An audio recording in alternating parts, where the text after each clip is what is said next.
Subscribe to our channel by clicking the subscribe button. Click the bell button and enjoy the latest uploads from our channel. Question number 9. Pratyush took sulfur powder on a spatula and heated it. ठीक है, एक sulphur powder लिया उसने, एक spatula पे उसने sulphur powder लिया है और उसको हीट कर रहा है. ये बर्नर यूज करके he is heating the sulphur powder. He collected the gas evolve, जो गैस इवॉल्व हुई उसने इस टेस्ट ट्यूब में उसको कलेक्ट कर लिया, इन्वर्ट कर, उसके ऊपर इन्वर्टेड टेस्ट ट्यूब रख के उस गैस को कलेक्ट कर लिया.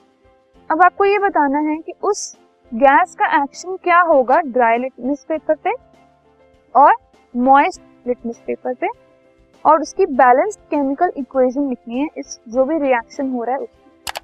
ठीक है, जब हम ड्राई लिटमस पेपर की बात करते हैं तो उस गैस का कोई भी एक्शन नहीं होगा ड्राई लिटमस पेपर पे, क्योंकि जब हम ड्राई की बात करते हैं सो यूजुअली जो मॉइस्ट लिटमस पेपर होते हैं उनके ऊपर एक्शन होता है, क्योंकि वो आयंस की वजह से वो कलर शो करते हैं. ठीक है, जो मॉइस्ट लिटमस पेपर है उसका कलर जो है वो रेड चेंज हो जाएगा.